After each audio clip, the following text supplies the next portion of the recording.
8 years. That's how long Northampton have waited to win here. And they picked the worst possible night for Sale to let it happen. Because this wasn't just about ending a losing run. This result reshapes 2 seasons in one night.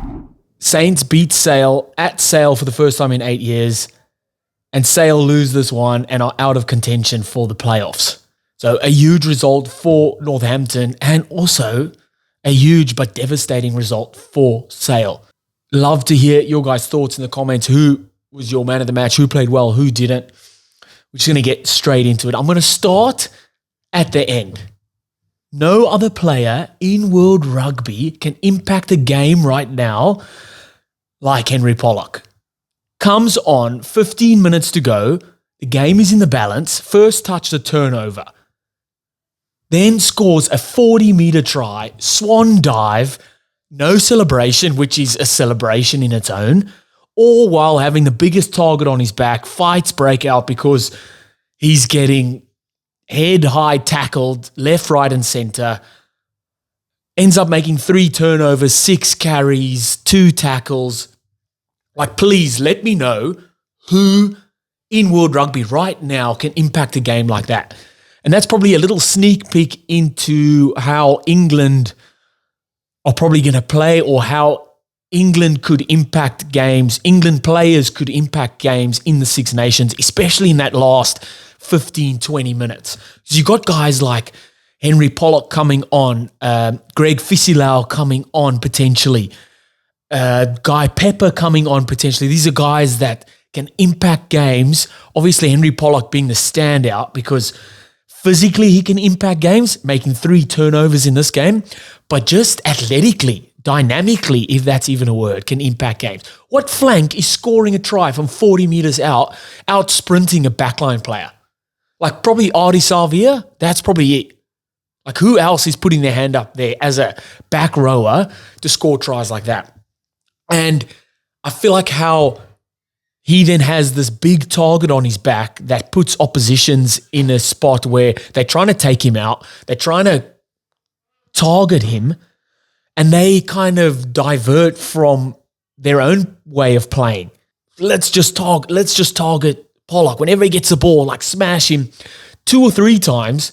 He got head-high tackled. That turned into penalties against Sale, and they went on to score off the back of it. Look at the depth, especially in the back row, that England have at the minute and how a lot of those guys are playing right now, how they're impacting games, especially Henry Pollock.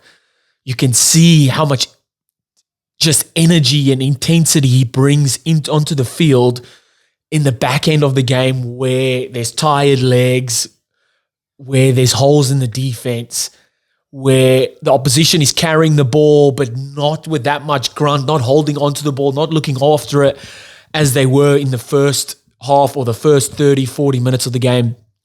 He's there to then get in there, steal the ball, turn it over, make strong tackles, make strong carries, high work rate. Like in 15 minutes, 3 turnovers, I think it was, 6 carries, 1 try, started 2 fights. Like, let's go. That's high impact in a short amount of time.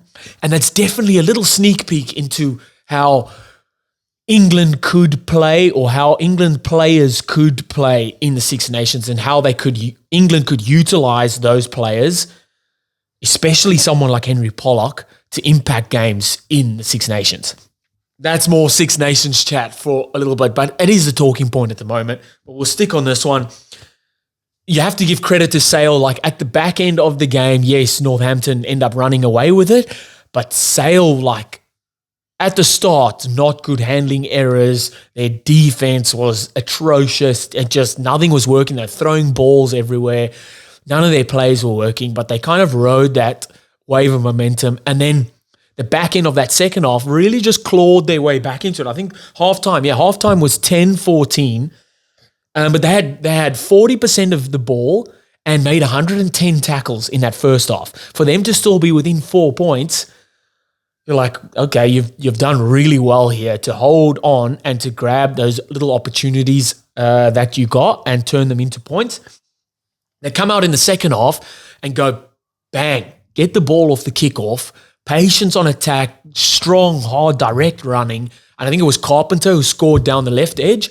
And then you've taken the lead. And you're like, okay, now the game is on. And then it was just to and fro. I'll get to Saints in a minute. But every time Sale scored, and that would have been the biggest coach killer for them, was every time Sale scored, they just let Saints score straight away. Like there was some lovely plays. There was a cross kick from Rob Dupree.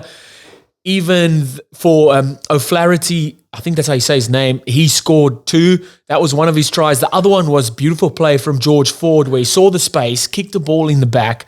They put a lot of pressure on Saints. Saints kicked the ball back, which is not a good kick. Off the back of that, disrupted defense. Sale went, George Ford played a little switch play. They went through, drawn pass, O'Flaherty scored in the corner. So there's lovely bits of play, but then they return it with conceding a try. And that's the biggest coach killer. Biggest coach. You do so well to score points, to take the lead, to gain a bit of ascendancy, and then just kick that all in the guts by letting the opposition score. And that's probably credit to Saints as well, because they were really good again in riding those waves of momentum.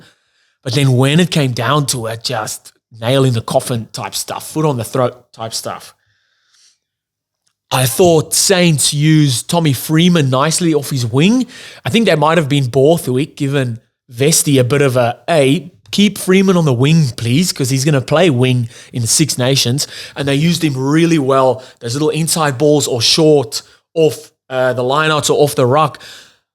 And it worked for that first try, for Tommy Freeman's first try. It worked so well because you got Alex Mitchell, who's one of the best 9s in world rugby at the moment.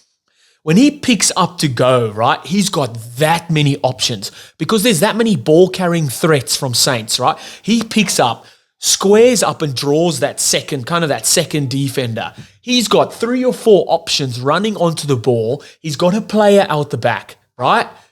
He himself is an option, so that guy has to stay, but he'll drag him out that much. He could even drag that first defender, and then now he's got Tommy Freeman up his inside and bust through to score, and that's just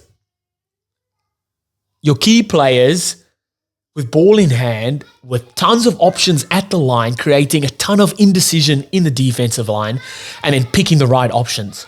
And it's lovely. It's lovely to see. And just their whole play, like Saints, when they're attacking, when they got ball in hand, when they hit that +5 phases, it's beautiful to watch. Their backs and forwards interplay. The players aren't even looking where they're passing. They know exactly where the player's going to be. Running at the line, 3 or 4 options. Defense has got no clue what to do. 9 out of 10 times they're playing the right option and ton of space down the edges. And it's beautiful. It's beautiful to watch. That was like the second try, Hutchison's try. I think it was 13 phases. 9 and 10 have got that many options again, like I said. At the line, you've got the short, you've got out the back, you've got a wider player to play there. They've got the inside ball. When they pass that ball, that player has then got options as well. And it's beautiful to watch. They're also very calm. They're composed. You've got Alex Mitchell. You've got Anthony Belleau, who world-class players in their own right, and just so cool, calm, and collected. Even in pressure situations, because they know where their players are.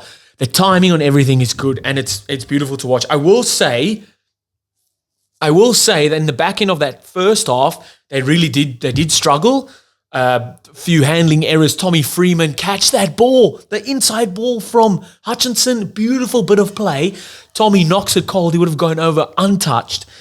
So there's a few handling errors where they could have gone out to a bigger lead, but they did, like I said, did really well to ride those waves of momentum. I thought Emmanuel Iogan, off the back of being called up into the England squad for the Six Nations, scrummed really well. Dominated Sale's scrum against another English player in Bevan Rodd. He scrummaged really well, was good with ball in hand whenever he carried the ball. Good solid effort there from Iogan. I thought Coles on line-out defense was good, got up and disrupt quite a few line-outs of Sale. And I also thought in patches, like Saints defense was really good, coming up, shutting down Sale's attack, but then also in patches, like nowhere to be seen as well, where that kind of that rush defense got caught out with the cross kicks. and just players getting beaten on the outside. In that second half, and there's a couple times, and it's throughout the whole season, you can't kick to Saints and not have a good kick chase.